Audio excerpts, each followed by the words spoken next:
I've been thinking about what it is to have freedom as a person, and especially what it's like to have freedom for me, an INFJ type.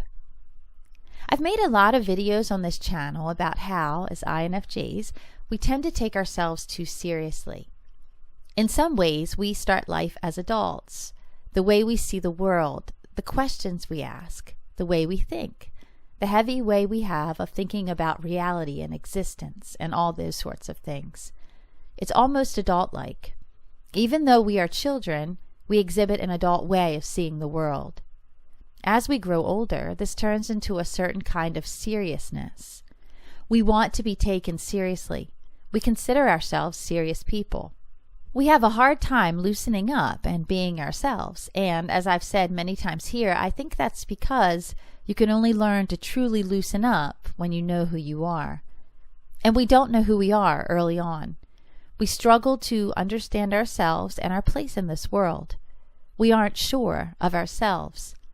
And when you are vulnerable in such a way, you take yourself too seriously because you have to protect yourself. You have to protect your fragile viewpoint on things because it's not fully developed yet. And to let down your guard in any way, to loosen up, would be to give someone else the power to come in and question what you say, mock you, make fun of what you express, and we don't want to allow that, because that is a very scary thing to do. After a time, it starts to feel like a prison, because there is a person inside who wants to get out and play. There's a person inside who doesn't want to be so serious anymore. Other people in the world are having fun. They're being seen. They're being loved. They're being cared for. They're being valued. And we see that, and that's when the lamenting starts. The questioning. Why don't I have this in my life? Why can't I experience these sorts of relationships? Why can't I find people like this? It's like the serious child on the playground. Who's going to invite the little kid to play that sits in a corner by themselves and doesn't engage with the other children? Who doesn't let themselves be seen? For us, we have a sort of reverse process which goes on in order to find true freedom. We start off our lives in this adult-like state, and I believe to find freedom, we have to, in some ways, become like a child again. We have to learn how to play. And what does play look like for us? We can't play until we start the work of figuring out who we are, and it hurts to do this. You have to wound yourself if you want to be honest with yourself in that way. You have to hurt yourself. You have to be willing to look at yourself and admit your flaws. You have to be realistic and honest about your strengths. You have to do business with what you've done to yourself in the past, how you've allowed yourself to be used and why, how you've wasted, in some cases, so many years of your life and why, how you've allowed yourself to engage in relationships which have damaged you and why. And when you start to look into the why, that's what hurts. This is the bridge that all of us will come to at some point in our lives. Those who are willing to cross the bridge will become the fullest version of themselves, the best they can be. Those who choose to hang back and not cross the bridge will stagnate and never reach their full potential. So when you've stood naked in front of the mirror and you start to ask yourself these questions, there is despair, immediate despair. That was the case with me. Why did I do this to myself? Because you've allowed yourself to see what you've done to yourself, what you've allowed to be done to you, you can see it now clearly, and there is this despair. The more you process it and live with it, though, something changes. Euphoria sets in. It's the strange relief you feel when you can finally look at yourself honestly. It's to be released from a prison of your own making. It's to finally taste freedom because you know who you are, or you know you are going to find out who you are. And you want to find out, you want to know, you know it's important to know. So you begin this process of excavating yourself and doing the work necessary to self-discovery. Once you get to that point, all the dominoes start to fall, and it happens quickly. Once you've hurt yourself in this way, then you can become a child. You can start to play. You've already hurt yourself. You've wounded yourself. You've looked in the mirror, and you have recognized your flaws, as many of them as you can anyway. You've seen yourself for who you are. You know who you are, or you are beginning to get to know you. So then you get to the point in your life where it's not that people can't hurt you anymore, just that vulnerability isn't as scary as it used to be. But you're wiser in it. You can take this newfound knowledge of yourself and start to play with it. When we know who we are on the inside, we can start to play on the outside. We can make fun of ourselves. We can lighten up. We don't take ourselves so seriously anymore. We know we make mistakes like everyone else and that it's okay to make mistakes. We can start to play. We can go out into the playground and see what all the other kids are doing and start to have fun in it. Throw some things out there. See what kind of response you get. Throw out a controversial opinion. See what happens. Tell a silly joke. What kind of reaction do you get?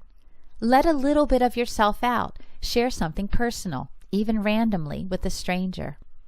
And you start to realize it's fun, and you can gauge other people's reactions. You can see what they say, what they do, and you can take it back home with you and study it. You can study yourself, just like you study all the other people in your life. You can start to see so much more when you begin to have fun and play in the playground. You can experiment more. Be the mad scientist of your own life. That's something I'm doing more these days, throwing weird things out there and see where it lands. Just as an example, the other day I decided to show my strange sense of humor with a few people, mostly one in particular. There was a statement made by the other person, and then I came in and showed my strangeness. I didn't make a joke, I just said what popped into my head in the moment. And the other person just looked at me with an absolute blank look on their face, and then they just went back to whatever they were doing. When it happened, immediately inside I laughed, and I thought, you, meaning myself, you are so weird. And I laughed at myself. I actually found myself funny because I was so weird that I would let that out and say the thing I said. And I found it hilarious that the person I said it to, I got nothing. Now, in the past, if I had allowed myself to do that, which I probably wouldn't, if I had allowed myself to do that, and that's the reaction I got, I would have been absolutely mortified. I would have beaten myself up for an hour over that. I would think how stupid I was. Why did I do that? What does this person think of me now? They'll think I'm weird. I should have just kept my mouth shut. And I would have berated myself. Because I berate myself first, but ultimately, it's hard for me to believe it's me. And I can't believe it's me if I want to continue protecting myself. So then I have to turn it on to the other person. They don't know what humor is. They don't appreciate me. That's the last time I'm ever going to do that and share my inner humor with someone ever again. That's probably what I would have done. And in a sense, I had to preserve myself. Only I didn't ask, what was I really preserving? What was I learning by doing that? What was I guarding so much? Nothing. That's why it was so scary, because in order for me to admit it wasn't funny or it was weird, I would have to know some things about myself. I'd have to know myself, and I'd have to be comfortable enough in my own skin in order to respond appropriately. I had a great comment the other day from someone who said he didn't like it in the past when people would put labels on him, and that was because he wasn't sure who he was, but now he finds it very interesting. He's gotten to this place in life where he's very interested what labels people put on him. He likes to see what other people think, how other people perceive him. Again, this is a process. You can know who you are, but there are still things to discover about yourself every day. When you're open to it, you can be realistic in it, more open-minded in it.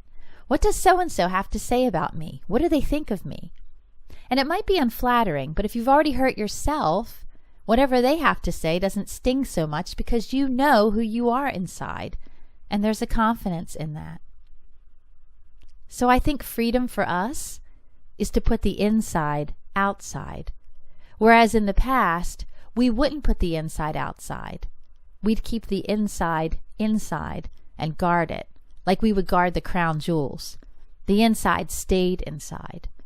And when you're in that constant state of having to guard something, you can't have fun. The tower guards who protect the crown jewels aren't even allowed to smile. They get fined if they smile or laugh. They can't have fun. It's all work to them. But when you realize no one can steal your treasure, i.e., who you are, then you can start to smile and have fun and play. You don't have to be on guard anymore in that way.